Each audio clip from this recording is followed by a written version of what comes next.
Good morning, students. Okay, so here we are discussing lesson number 10, Cold War.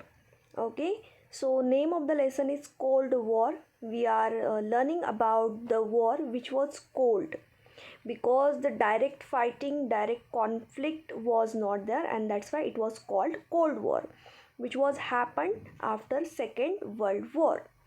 Okay, now what was the reason behind this Cold War?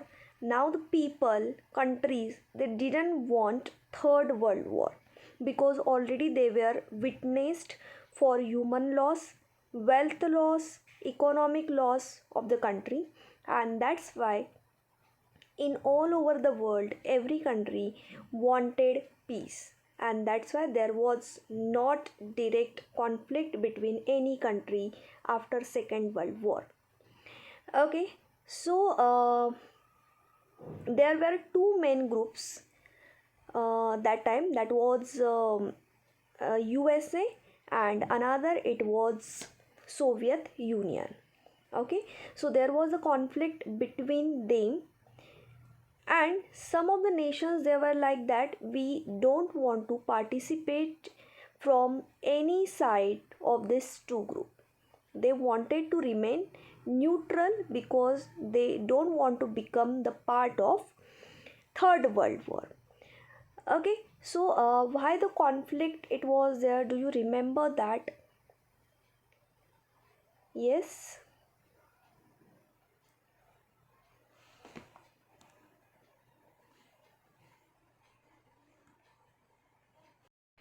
So student, I just want to remind that why the conflict happened between these two strong forces. So here we could see that there was the weak relationship between America and Soviet Union after Second World War, because Soviet Union was favored to communism, and at the same time USA supported capitalism. So USA wanted to spread capitalism all over the world, and Soviet Union they wanted to spread communism. So what is communism and capitalism? Recap. Okay, so communism means what? When the power of company or power of everything it is with government, that is called communism. Means suppose if you have business, so only government have that decision. Government can decide the price of your product, selling, marketing, everything it is there in the hand of government. Private ownership is not there in communism. So the Soviet Union they were in the favor of communism, and they wanted to spread communism over the world. Opposite to this, capitalism is the economic system which is based on the private ownership, and here the production and exchange, everything, the profit here get person, means the who is the owner of that company, that person get the profit for the selling and for the production. Okay, so USA was in the favor of capitalism, and they wanted to spread capitalism all over the world, but the Soviet Union they were not ready for this, and that's why this thing happened. Okay, so this was the recap. Okay, so as I discussed before only, that some of the nations they wanted to become neutral. They didn't want to participate in Cold War also. They didn't want to become the part of the war, and they didn't want to support Soviet Union, either Soviet Union or USA. Okay, so here we have checked different organization. One of the organization name in the last lecture we had seen, and that was NAM, non-aligned movement. Means in this movement some countries they don't want to participate either side from Soviet Union or from the side of USA. Okay, so this movement it was called as non-aligned movement. Now non-aligned movement it was formed during the Cold War, which was largely initiative by the President Joseph Broz as an organization of organization of state that did not seek to formally align themselves with either the United States or Soviet Union, but sought to remain independent. They want to remain independent or neutral. Okay. And what was the reason behind that? Because they wanted peace in the world.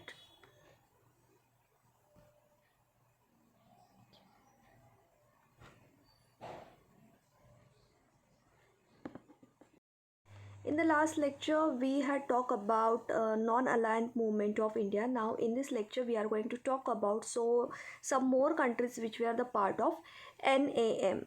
So, NAM, this concept, it was emerged in Bandung Conference, which took place at the Asia Africa, which was held in Indonesia. Okay, and the first summit of NAM, it was held in Cairo in Egypt from 5 to 12 June 1961. Okay, so this was the first summit that was held in Belgrade from September 1st to 6th 1961. Now some points were discussed in this conference. Those points were like the country should have adopted an independent policy based on the coexistence of state with different political and social system and on non-alignment, or should be showing a trend in favor of such a policy. Means in simple language, they want to become independent. They don't want to become the part of any country, any group. Okay, so the country concerned should be consistently supporting the movement for nation independence. The country should not be the member of multilateral military alliance concluded in the context of great power conflicts. Great power conflicts, great power means two great powers were there that time, Soviet Union and USA. So here it was clearly mentioned that if there will be war, so that time from NMA, the countries, they are not going to support, they are not going to support in that war. Means military support will they will not provide any military support to superpower, to this great power. Okay, the next, if it has conceded military bases to a foreign power, the concession should not have been made in the context of the great power conflicts. Means if there will be any war in the future, so that time these countries, they are not going to support, their army support, military support will be not provided to these great superpowers. Means neither to USA nor to Soviet Union, right?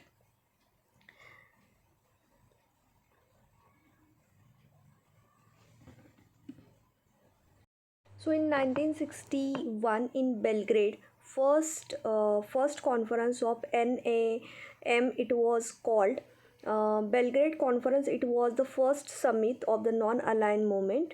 Near about 25 countries were included in this conference, and it was concluded with the declaration containing 27 columns. So following were the some of the opinions which was mentioned in this conference, that stop aggression in Asia, Africa and South America. Means these Europeans, they have to stop with colonialism, and decolonization movement started from this point. Then make Algeria and Angola free, because still it was colonized countries, and they also needed freedom, so that's why this point it was made over there. Withdraw French army from Tunisia, stop intervention in Congo, policy of racism in South Africa stop, give national rights to Arab in Palestine. All these opinions were presented at the time of first summit which was held in Belgrade. Then next conference of non-aligned movement, it was held in 1964 October at Cairo, Egypt. That time Prime Minister of India Lal Bahadur Shastri, he was presented over there. The third conference of non-aligned movement, it was held in September 1970, which was in Zambia. In this conference, it was decided that NAM, they were strengthen their unity, continue the policy of opposing military treaties, insist on equal of status in international relation, and attempt to enhance disarmament. Means they are going to help each other, the countries which are there in NMA. So all these countries, they are going to support each other, and they wanted peace that time, as well as they are just going to enhance the disarmament. It was also resolved to an end colonialism and the racism, to put more emphasis on the mutual cooperation and to support the United Nations. So instead of fighting, instead of war, they are going to support each other. Everyone want peace in the world, so by mutual understanding they could solve their problems. The fourth conference of NMA, it was held in 1973 at Algeria. This conference put up some demands, such as some demands were put in this conference, and those are like developing a new economic system and establishing a system of reporting international news. So some strong economic system should be there. So this point was presented in this conference. Then the fifth conference of NMA, it was held in 1976, which was in Colombo, Sri Lanka. And in this conference, it was decided to try to create a new global economy by lessening the influence of the superpowers in the field. The next conference, it was held in 1979 at Cuba and 1983 at New Delhi. We know that India was one of the country of NAM, because India also didn't want to become the part of any superpower. And the Palestinian cause of the support for the independence struggle of southwestern Africa was supported unanimously in the conference at New Delhi. The seventh conference, it was held in New Delhi. India's Prime Minister Indira Gandhi, she gave speech in this conference, and she said freedom, development, disarmament and peace, these are the goal aim of NAM. So we needed freedom as well as development, and we are going to support each other. If there will be any conflict, by mutual understanding we will solve that conflict, and there will be no nuclear attack or army attack. So peace we want all over the world. The main goal of this movement is progress in the development of member nation. So how many countries were included in this organization to develop those countries? That was one of the aim of NAM. And Africa Fund, it was also raised for providing necessary aid to neighboring nations of South Africa. So all this conference, all these things, it was discussed in the conference, and still this movement, it is there. India is part of this movement, and this movement always try to develop the countries who are the part of NMA. They try to support, they try to rebuild the countries who were collapsed in the past. So this is about NAM. Okay, now student, if we talk about the India's anti-colonial policy, so which is our next point, we are going to discuss that what is the role of India in this non-alignment movement. So we know that India always want to establish its own economical system. So that's why before pre-independence also, India was always opposed imperialism, and soon after the independence, India adopted the policy of active non-alignment. Means we also wanted to become free. We don't want to support any type of the means we don't want to support the communism or the capitalism. We wanted our own economical system. So when we got independence, after that immediately we adopted this policy NAM, and always in the international politics. But it does not mean that India would distance itself from the vital international issues, but it would always try to establish global peace. Always we were in the favor of global peace. We tried to maintain global peace, and in this moment we supported Africa especially, because there was a friendly relationship between the Africa and India, because when Africa it was colonized part, so that time the workers were demanded from India, and the workers from India, it was uh, it was demanded by Europeans. They took Indian workers over there, and for the sugarcane production, and that's why the India it was witnessed for their colonialism, for uh, their condition, and that's why the India always wanted to support Africa. They wanted decolonization of Africa, and always they supported Africa for this sake. So India always emphasis on live and let live. So you also live and let us live. You just enjoy your life and let us enjoy our life. So we believe on this policy. So some examples are mentioned in the textbook that we will see, that in the post independence period in 1947, when the conference was held in New Delhi, so that time it was, which was support declared to the issue of Indonesia's independence. So for Indonesia also we supported, we demanded independence of Indonesia. So we demanded that the Dutch they should leave Indonesia before 1950, and they should grant them independence. So here the India took, in the case of Africa is also very important. India took a very strong initiative in demanding the independence of African countries, as I told you, because India it was one of the country who had witnessed, who had seen the condition of Africa, because our workers were there who were under the they were the slaves of Europeans, and they did work in farms of Africa for the sugarcane farm. So here India cared about Africa because of its long-standing relationship with African countries. Thousands of Indians they had migrated to Africa for the sugarcane plantation. In 1896, Indian workers had gone there to work on the Kenya-Uganda railway project.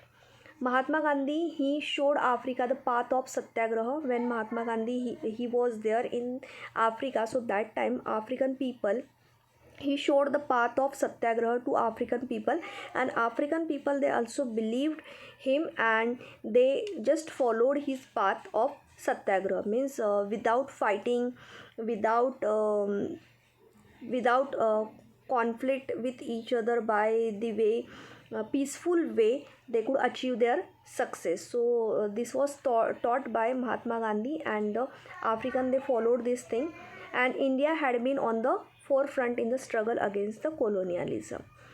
So always we were the part for the countries who were colonized, and always we tried to support them, try to make them free from the slavery.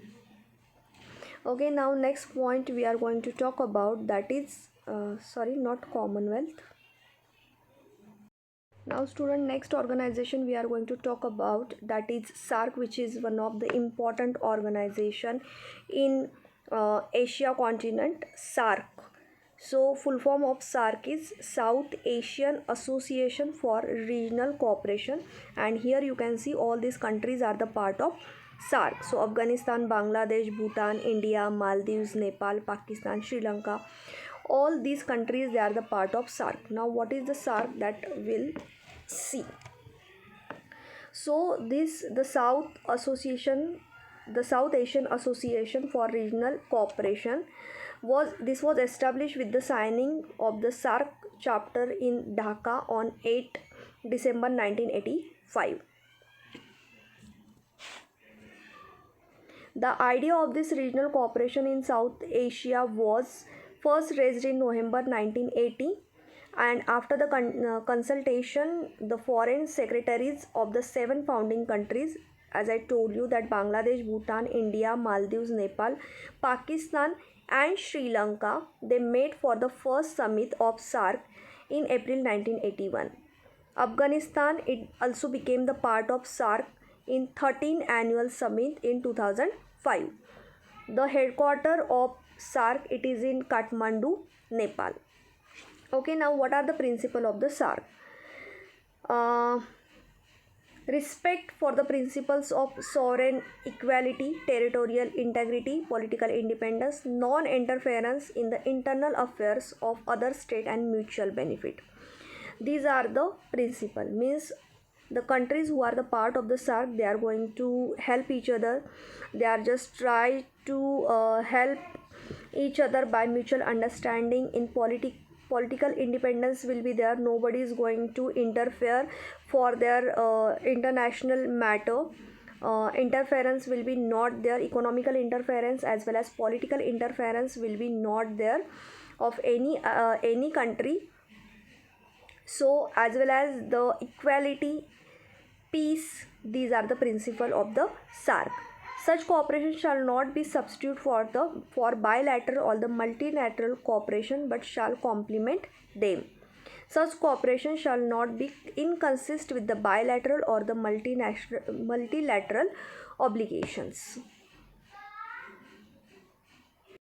When the first meeting, it was held in 1981 in Colombo, so some more principles were discussed, like cooperation, mutual understanding, rural development, planning for regional health issues, and trade development. So these points were discussed in that, how the the countries which are the part of the SAARC, so how they are going to develop themselves. That is the main goal of SAARC. In 1983, the foreign minister of above mentioned countries, they published the SAARC declaration in Delhi. In 1985, SAARC was established at the summit meeting held at Dhaka, and some of the objectives which were declared in Dhaka conference, that are like to cooperate for the rapid all-round development of the member nation. Means member nations development, always they are going to think for the development of the countries who are the part of SAARC. To oppose terrorism, smuggling of narcotics, they are always going to oppose smuggling of narcotics and the terrorism. To resolve the problematic issues and create the mutual understanding for mutual trust among nations. By mutual understanding, they are going to sort out the problem. To cooperate with various organizations at regional, zonal, international level, working with similar objective. To work on international level for collective well-being. So all these countries, they are going to help each other on international level also, and there will be no interference in political as well as in economical matter. Actually, the SAARC, it was officially established in Dhaka with these objectives. Its Secretarial General was established at Kathmandu. It was decided that members should meet once annually. Means in a year they are going to meet once, that was decided. So member of all these countries, they always meet once in a year. Annual subscription was made mandatory for raising the salary fund of General Secretary, 7 directors and the staff. The duration of SAARC Principal Secretary posting was to be for 3 years, and every nation was to get the post their representative as Principal Secretary every year by rotation. Means there is a rotation for the secretary. Means if one year if the India's representative is there, means for the Principal Secretary, so after 3 years it changes. So the Maldives Principal Secretary could be there. So it is like that. The leaders of the South Asian countries reaffirmed their commitment in the UN Charter and principles governing the sovereign equality of state, peaceful settlements of dispute, non-interference in international affairs, non-use of threat of use of force against the territorial integrity and political independence of other state. Now there are some challenges which are front of the SAARC, like there is a there is a disparity among the economical disparity among the member nation. Then there is a how to tackle that economical problems, because the disparity means unequal, not even, not even economical system it is there. Then expenditure allotment for the defense, inadequate infrastructure, population explosion. Every day the population is increasing day by day, that is also the challenge for SARC. Then how to develop that country, that is a big question. Then rising terrorism, terrorism is also increasing day by day. Insufficient trade, divergent political system, religious ingual diversity. In India we can see there are the unity in diversity, because we believe on, we just believe that all regions are equal. But it doesn't happen for, it doesn't what we could say, it doesn't applicable for every nation. Okay, so there are a lots of problems when we try to develop the nation. So that time these obstacles always are there, which are the which are which stop progress of the nation. Okay, so regional things, political economical issues, and trade issue, then economical disparity, all these things are the obstacle for the development of the country. Now, like negative things, positive things are also there, that we can say about the success of SARC. It has done well in the some of the fields, like a center for dissemination of agro related information was started in Bangladesh, and it has been also used as a platform for research related to seeds, animal husbandry, and fisheries. A SARC Center for Meteorological Research was established in Dhaka. Means some of the examples are mentioned in the textbook, that these are the good examples, means success of the SARC which was established in last few years. SARC is also working for eliminating poverty. Eliminating means to remove the poverty in the countries in South Asia with the help of the Economical and Social Commission for Asia and the Pacific.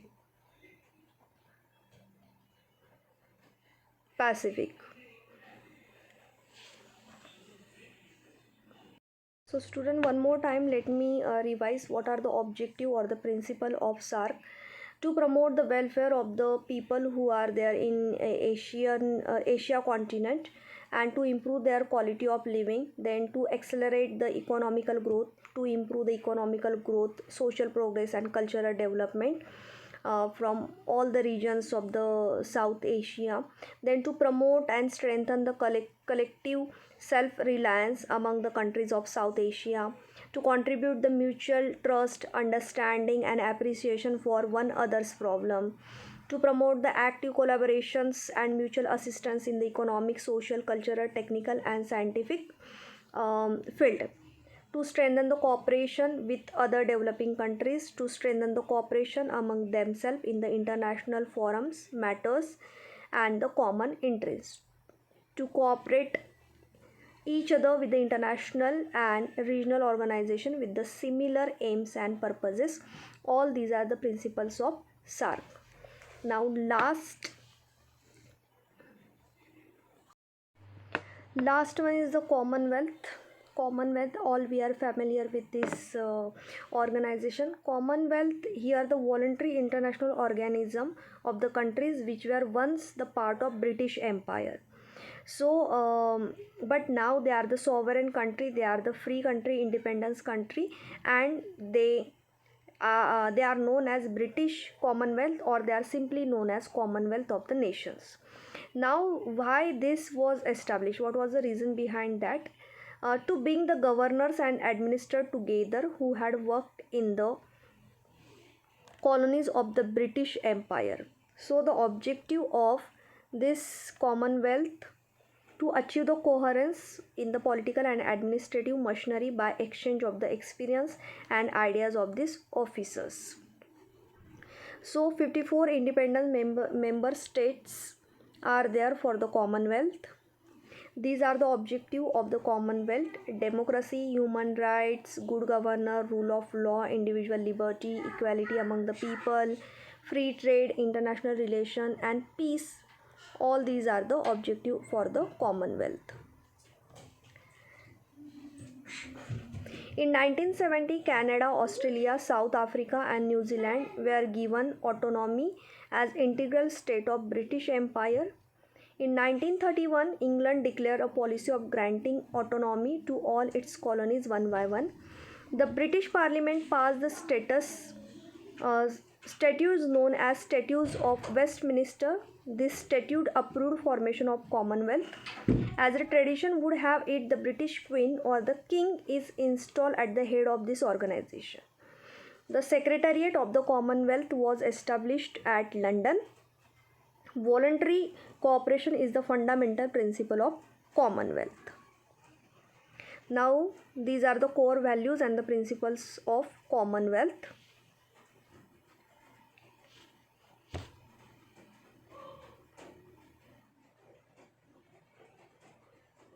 Now, after the Second World War, the British colonies in Asia and Africa, they became independent.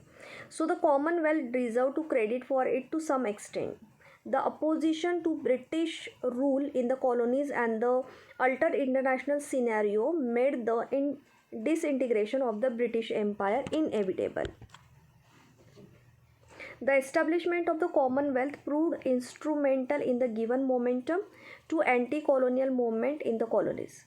Besides this, the Commonwealth helped to check the resentment with regards to granting freedom to the colonies that prevailed in some social strata in England. India's decision to remain in the Commonwealth even after its independence added to the nullification of that resentment. In 1948, at the Congress session which was held in Jaipur, Rajasthan, Pandit Jawaharlal Nehru, he took the decision that India, it will become the part of Commonwealth. India became the member of Commonwealth as an equal and the sovereign state from that moment. The Commonwealth Games of 1986 were of special significance. 32 countries boycotted the games. Boycotted means quit the games. These countries demanded that South Africa should change their racist policies. However, UK did not pay any heed to this demand, and hence Mr. Rajiv Gandhi, who was the Prime Minister that time, he declared a boycott. Now in the 21st century, India has recorded a laudable performance in the Commonwealth Games. Okay, so today we are going to stop here. Today we discuss about the non-aligned nations, non-aligned movement, then SAARC, and about Commonwealth. Okay, so here we have finished with lesson number 10. Now in next lecture we are going to start with the next lesson. Okay, so if you have any problem, any query, you can ask me. Some of related videos links I am going to give you after this lecture, so you can check it for the Commonwealth as well as for the SAARC information. Okay, have a nice day. Thank you.